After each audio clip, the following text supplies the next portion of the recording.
Welcome to Pride Against Prejudice, a Shadowrun 4th edition actual play podcast. Hi, I'm Simon and I'm playing Huggy Bear. Hi, I'm Al and I'll be playing Maverick. My name is Les and I will be playing Murin. Hi, I'm Jack and I play Toyga. Hi, I'm Michael and I'll be playing Sunshine. And my name is Rhydian, I am the GM. If you would like any bonus content, a link to our living campaign map can be found in the show notes, along with a link to our Discord where you can get occasional bonus episodes, and if you'd like to add locations to the map or just ask us questions, you're welcome to join us there. The following content may contain themes and materials not suitable for all audiences. Listener discretion is advised. Before we dive into the episode, here's some pay data on another one of the Shadowrun podcasts out there for you to listen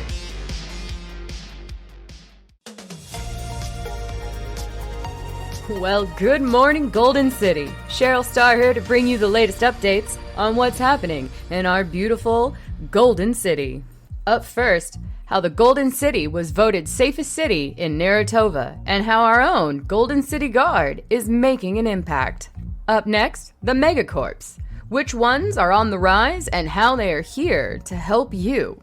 And lastly, coming to you in the next hour, which companies are on a hiring...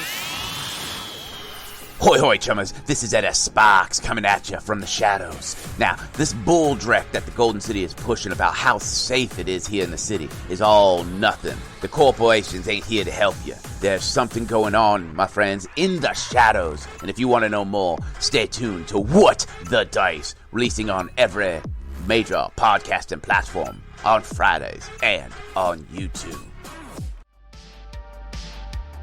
Now that the team has Dr Butler safely in their care, they start to find out what's really going on and start a race against time to save someone else.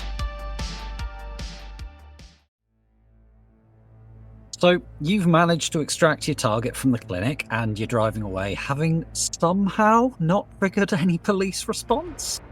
As you are, the doctor turns to the person sat next to her. Whose vehicle is she in, by the way? He was in the van with Huggy and Mav, because the others were around the other side. So Huggy was the only one in any vehicle. When we were getting out, so I took the van around to the fire exit that those two were coming out of, bundled them into the van, and we drove off. If she's in the vehicle with Huggy and Mav, there will not be sufficient space in there for anybody else around the drones and all the rest of it. Nope, so they will go in Murin's car. Yeah, so that's absolutely fine. So as you're driving away, she looks at, I guess, Mav, because that's the only person who's about. The rest of you are either in another vehicle in a rigger cocoon, though if Mav has open comms, you will be able to talk. I have a small screen on the in the front of the van, which I can basically put up my face in so I can talk to people. I'm imagining your Matrix avatar of like the troll with the pink hair. Yeah, that's the one. As you're driving away, she looks at Mav and says, "Nice work. Now you need to get us to Port Richmond docks on Staten Island before it's too late." Too late for what? Look, the whole point of having you snatch me and blow my cover is to save them. Now fragging drive, she says, looking at Huggy. You hear that, Huggy? Flagging driving. I still like to know, we have plenty of time for you to explain why we're going there. All right, we're moving now, so I can tell you a little bit about what's happening. I was investigating the clinic because there's a much higher death rate than there should be, and bodies weren't getting released to the families. They're sinless, so no fragger cares. Barely even bodies at that point. Are the rest of us hooked into this conversation at all? I'm going to hook in my mic to team comms. Look, I broke cover and got Lucas to get you lot, find out what's happening to them. Well, as I found out what's happening to them. I thought they were dying, organ leggers. I mean, we all know about Tanamus, but yeah, they are being sold on the black market, alive. I was going to say they're not dead, are they? No, like, they're getting put on a ship. I didn't have time to make contact properly and organise a hit. I needed a team now if we were going to stop them, so just fragging drive, we'll get over there. If you can get me in at the dockmaster's office, find out what ship it is, we might be able to stop them before they leave. Right, what regiment you said? Yes, so out of character, this is now marked. Yeah, so it's a bit of a shithole. So you hammer your way across the Verranzo Narrows Bridge and across Staten Island, screeching into Port Richmond. As you get onto the street leading to docks, you can see security stood outside. Two guys in high-vis with AKs on the gate that, yeah, they definitely don't work for a court.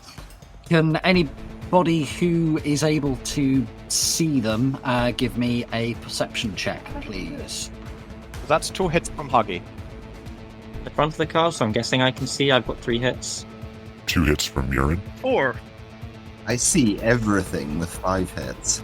Those of you with 3 or more, you're in a moving vehicle, you're driving past, or driving up to the place. They seem to be wearing their high-vis with the name of the docks company on the back, just over, like, tracksuits. They've got a lot of tattoos, gold chains, clean-shaven heads, look like they've been in one too many fights and had their nose busted a couple of times.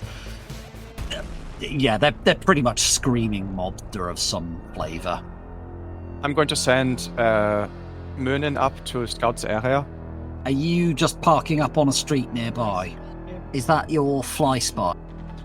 Yeah, the splash spy is going up. So the fly spy will take a little while. What are you doing? Are you just kind of driving around the block? Are you parking up nearby? I'm going to find somewhere that looks like... either a drive-through or drive-in restaurants. Somewhere where I can park and it's not suspicious that I'm parking. It's like a light industrial area around here. The best you're going to do is... if you go into one of the business areas, they'll have a staff car park. Is there a coffin motel with a car park out front? Give me an edge roll. That's 2 hits.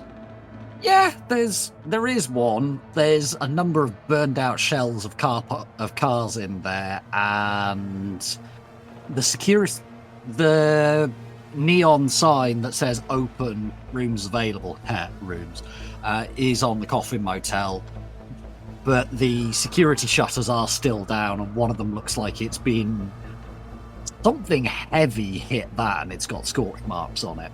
If you're leaving scorch marks, you need a bigger gun. There's some gangers hanging around on the corner. They look like they've mostly got like baseball bats and knives. They're pretty low-level street thugs. Well, I'm pretty sure I can take baseball bats and knives at the moment.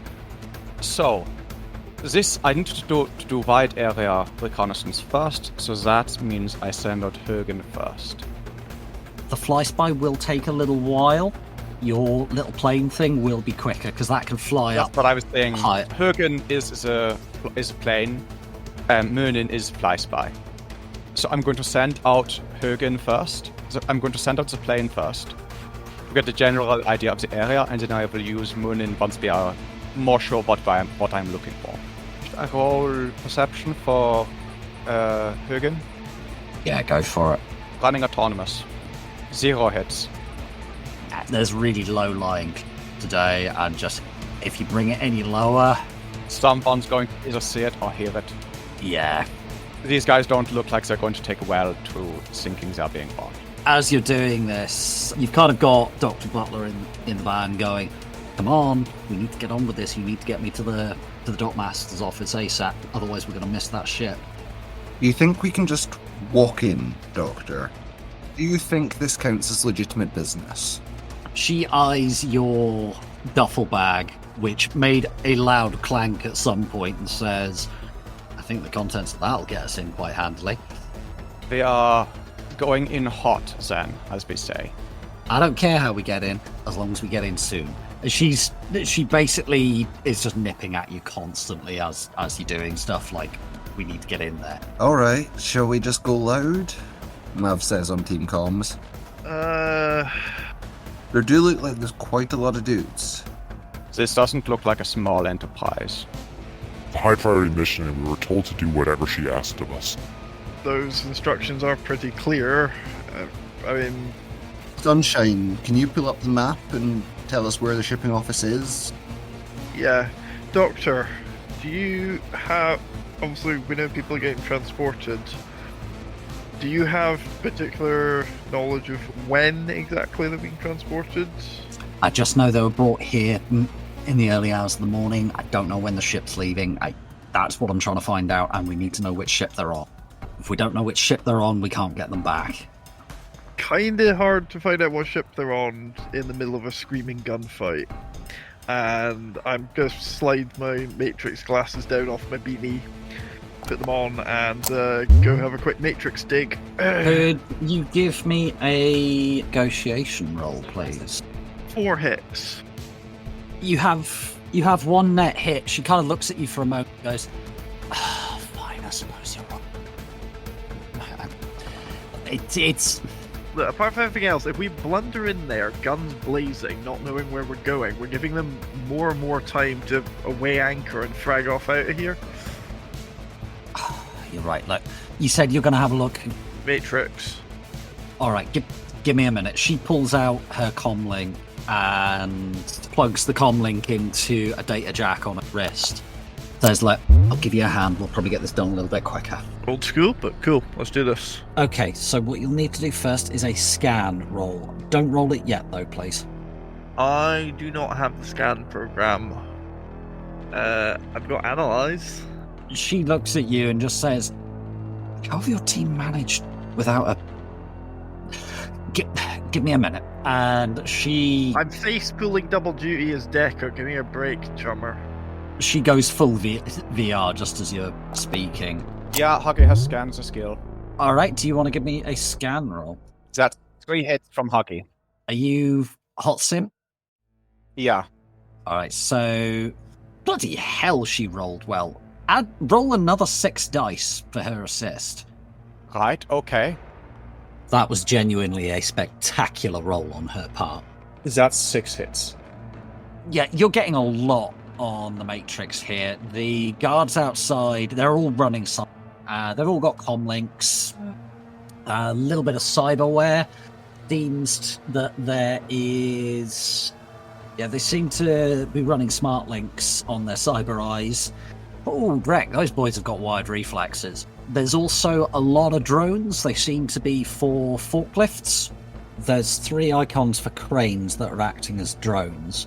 They seem to be slaved into the main system, which there is a spider running that at the moment, who's linked into the main camera nodes on the perimeter. There does also seem to be a couple of cyber terminals, one in one of the larger warehouses and one in seems to be wired into the smallest building. Right, this is big operation. Given that those guys have scanned, can they just pass that data on to me? Yes. Thanks, Huggy. My avatar turns to the doctor. This is how our team gets by. Teamwork. She looks at you and just says, fair enough, as long as it gets the job done. Sunshine appears next to their 2 avatars a couple of seconds later in very much the sort of Cortana appearance. As the doctor goes, right, let's begin. Her Matrix avatar seems to be a phoenix. Huggy, what's your avatar? My avatar is, the little tall dolls? Oh, with yes, spiky with hair? the spiky hair. It's one of them. With pink hair. With pink hair. Sunshine is basically Cortana, but with Sunshine's face. She's still not upgraded from the stock one, and her face hasn't quite mapped properly. Yeah. So, what are you doing next? Maybe see if we can find like shipping information or like incredibly illegal bulldrek.txt. You'd need to get into their system in order to check that. Exploit plus stealth. Dr. Butler's giving you a hand as well. You get an additional 4 dice. I take it you're doing this quick and dirty, though. Yeah. 4 hits. Do you want a stealth in there as well? And could I get you stealth? 2 hits. Okay, so you're not in yet. It's So the whole node is sculpted to look like a big-ass cargo ship. Like, think Maersk Line kind of size. That's not the size of ship that this port serves. It's way too small. But they've got ambition. Yep.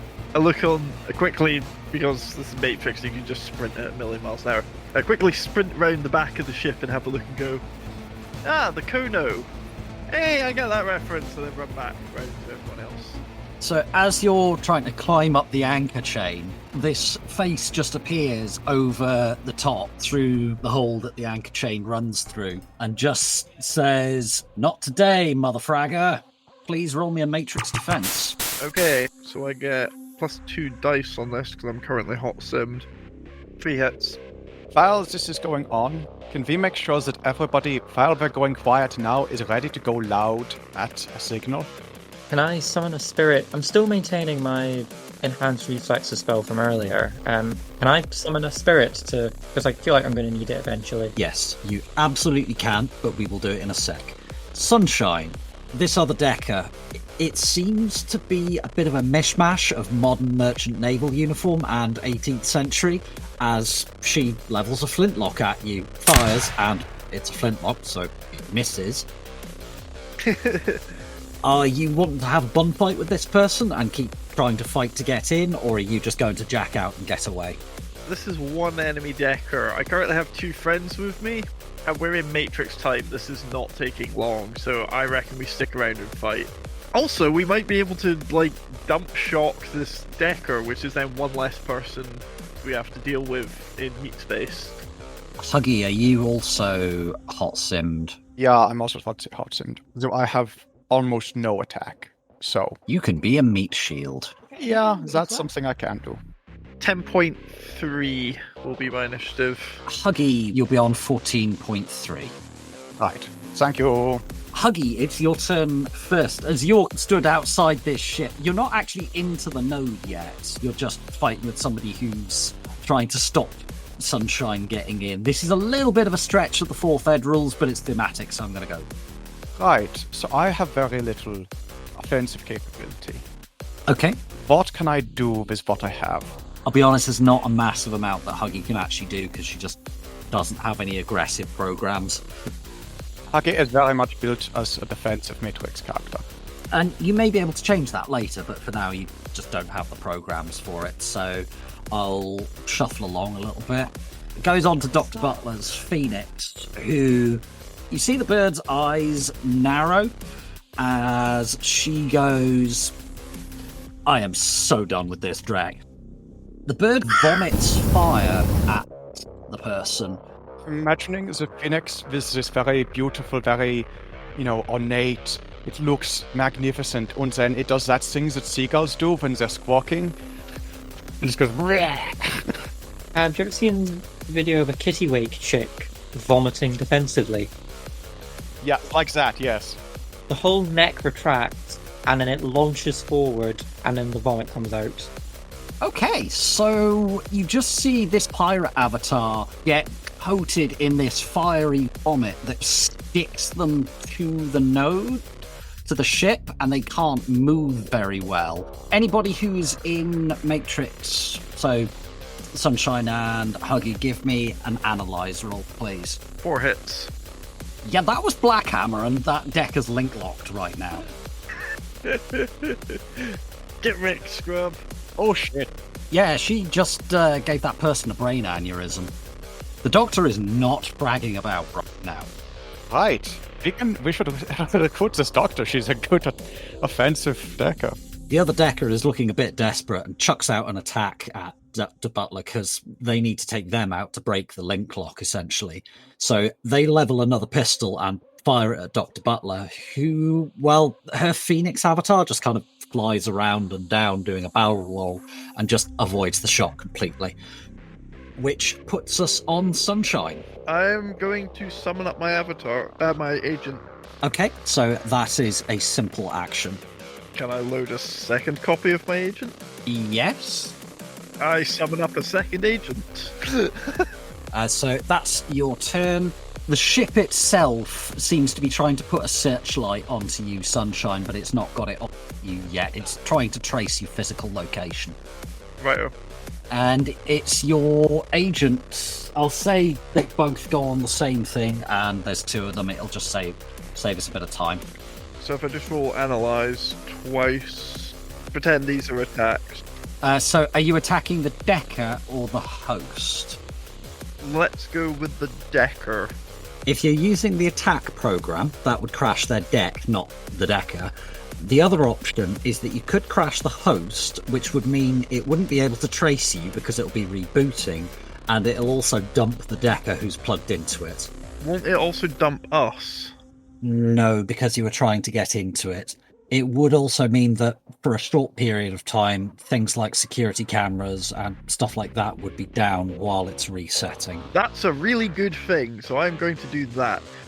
So can I say that my two agents are attacking the host, and You the can.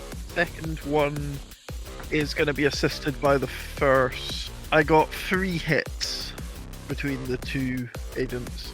So the program rating is 3, so it's going to have to resist 4 damage. So, yep, you have done a little bit of damage to the host, which brings us back around to Huggy. I try and get one of them to target me. All right, what are you doing to piss them off to get them to attack you? You can use all of your social skills in the Matrix. Yeah. You say all my social skills, as if I have a lot of social skills. Right, I'm going to start threatening him in German. They look mostly confused by this because they don't speak German. They get the gist of you're saying unpleasant things about their parentage, but beyond that, Dr. Butler, again, the Phoenix just kind of vomits fire onto this Decker, who screams. Has Sunshine ever witnessed somebody die whilst they are in the Matrix before now? Probably not, no. It's a little bit horrific because the avatar starts glitching in and out and twitching because they're still link locked. Their brain is still hooked up to the Matrix, but The brain is no longer living. functional, and yeah, it's twitching, and it's like saying random snatches of what seems to be this person's memories, and this is weird. Sunshine turns to this Phoenix stood next to her. So, doing no harm. If you guys want to just pummel the Drek out of the host together, you can just pummel the Drek out of the host. Yes, please. Yeah, so you pummel the Drek out of the host And crash it. and say to her, so about doing no harm. And I'll imagine you're saying this to her over comms just as you guys are coming out. And she just kind of looks at you over the little terminal in the front of Huggy's van and spits out the window and says, sometimes you have to commit harm to prevent greater harm. I don't like it either. Alrighty. Also, I'm not technically a doctor. As she's saying this, Huggy has had one of the reloaders in the back of the van slotting live ammo into the drones, and she goes, I think we could get on. Okay, kids. The host is down. All their Matrix Drek is crashed, and the doctor here geeked their Decker. Let's go. In character knowledge, you would know that people's individual pans will still Would be still up. be running. Yeah, but their control room, their cameras, their turrets, and all that kind of Drek will probably be down. Yeah. You said that the cranes were slaved to the central control. Yeah, they will be offline right now. How long have we got? We've never actually crashed a host before. This is a first. I'm going to say you have 5 combat turns. You've got like roughly 20 seconds before it's back up again. But the spider is down. Yeah. Boyga, you said that you did want to summon a spirit, so let's sort that out. What force of spirit, please? 6. Was that 6? Yes. Oh, and what kind of spirit is it? A beast spirit. All right, so give me a roll to summon. You have 4 net hits, so you get 4 services. Please resist 4 drain. 5 hits to resist drain. Okay, so you easily resist the drain. What does this spirit look like? So it looks like a slightly oversized leopard, but it's wearing a lot of jewelry. Like, it's got gold bangles around each of its legs. Its ears are pierced with gold earrings. Its teeth look like they're made of gold. They've got jewels sticking out of them. And each of the spots, if you look at it closely, is like a little sun almost, with rosettes around it that look a little bit like Toiger's eye tattoo. That's very cool. I'm giving it natural weapon and venom. Okay, just do me a quick roll, please. 18. Bloody hell. Okay, these spirits go fast. Given you would have had the chance, did you give it any instructions before going into combat? Anything that harms me or my companions does not deserve to be alive. So the leopard just stretches the way that, you know how some cats do, like their feet close together and arch the back, and others do the put their bum up in the air and reach out as far as they can with their front paws. That's the stretch it does, the second version. The impression you're getting back through the astral link is, oh, but they're so fragile. I know, they're very boring toys, but if you're good, there might be some more fun ones inside. The beast spirit is kind of going, it's harmed them yet, and it's in astral space, so the only person that can see it is Toiger. It's kind of sat itself down in the middle of the road. Gigantic astral cat. Must you lick your nutsack in the middle of the... Oh, really? Why did you give it a nutsack? I didn't give it a nutsack, it just happens to have a nutsack. Okay. Huggy, your turn. Right, well, I have a light machine gun on the top of this car, and that is going to deploy. Yeah, Dr. Butler's just kind of looking around at the displays and goes, oh, as she sees the display readout in the van. Please continue. Right, so yes, this is the opening round. So we're going to go with just generally covering the area. You would need to move slightly to be able to hit him because he is behind the guard hut a little bit. In that case, we move forward a little bit. This is a van. I can move it. So you just drive the van up a bit and... yeah, go for it. Right, we are going to lay down some covering fire with a light machine gun. Okay. You have to shout, "Suppressing fire!" as you do this. Or just, surprise, motherfragger! You know the noise that you get in Windows when an error bar comes up, so the boing noise? That is the noise that happens when the turret pops up. Right, so I'm just going to cover both of these gentlemen with fire. Alright, so are you targeting one guy or is this just suppressing fire? This is pressing fire on both of them. I'm actually going to call this a surprise round because they were not expecting this. As I should have been. All 3 of those dudes, they're just going to take a hit at the base damage, which you've just got full metal jacket loaded, is that right? This is just full metal jacket, so this is 4 hits, 6 damage standard. I'm not using the explosive ammo. You're not being that kind of bastard today. No, that can wait. Yeah, you see these bullets just come flying in at them. They're not aimed particularly close. It's mainly just a cone of nope. They kind of twitch a bit. They're just going, oh, what the fuck? Ah! But their armor seems to have taken the worst of it. Like, one of them gets hit and slammed into the wall, but you're not seeing any blood. The other 2 are just kind of clipped. That's then woken the frag up. Hansel. Hansel is going to deploy. I'll call it a simple action. Right, okay. Because it's in a drone rack, so it just basically goes up into the air. Yeah, I get punted out of the back. And Hansel is going to target this gentleman here. The one to the top of the door. With a long, narrow burst.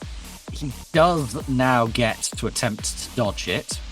I'm actually going to call this a surprise round, because they were not expecting this. By a sudden hail of machine gun fire. Yeah, just what you needed. I mean, you got to admit, it's a pretty good alarm clock. Yeah. That's 3 hits.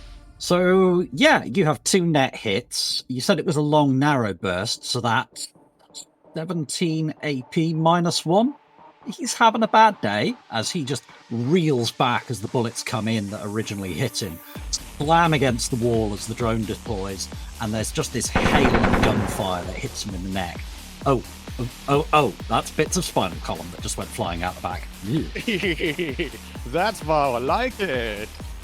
So yeah, he is somewhat fuckhead by this. And hearing a direct load of gunfire going off, one of the guards around the corner near the other gate is going to run round and rip off a burst. I'm sorry, Murdo, your car's getting shot at. I'm sorry, what did you just say to me? I said your car's getting shot at. Sorry, dude. Evasive maneuvers, zigzag. So you will get a reaction roll against this. Okay. So yeah, you don't manage to get out the way in time as he hits you for 3 net hits, so the car will need to resist 10 damage.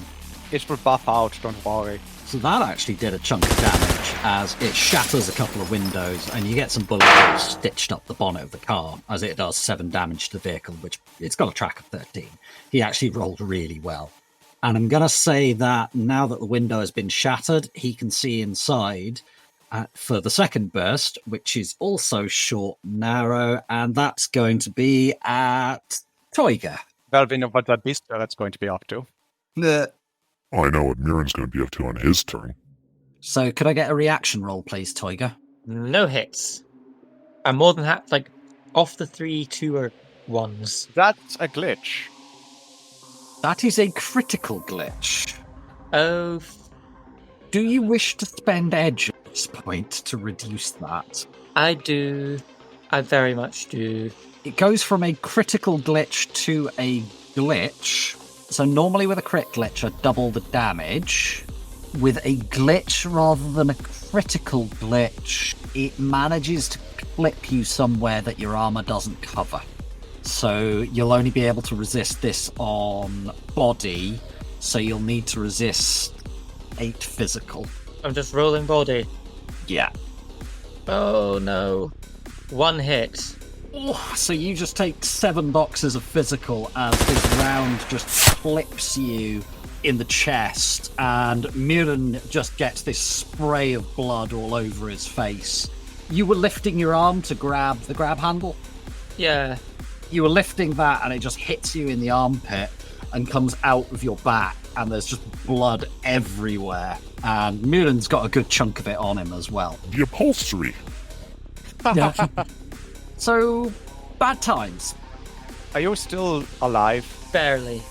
Right, let's get the SYNOPSIS then.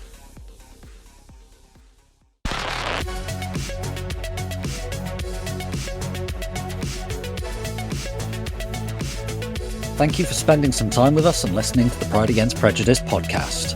We hope that you enjoyed the show and look forward to seeing you again in 2 weeks' time for our next episode. In the meantime, which profession do you think you could most easily pass yourself off as while investigating humanist-led tomfuckery? Let us know on our Discord. Intro is More Human Than Human by Karl Casey, and the background music is also by Karl Casey. Outro music is Neon Thrills by Luck Hash, and all sound effects are credited in the show notes. The Tops Company Inc. has granted permission to the Pride Against Prejudice podcast to use such names, logos, artwork, marks, and or any other proprietary material for promotional and informational purposes on its website, but does not endorse and is not affiliated with the Pride Against Prejudice podcast in any official capacity whatsoever. All other works mentioned in this podcast remain the property of their respective owners. The Pride Against Prejudice podcast is licensed under a Creative Commons Attribution 4.0 license, so if you want to use any part of the show, please give us the credit. See you next time, chummers.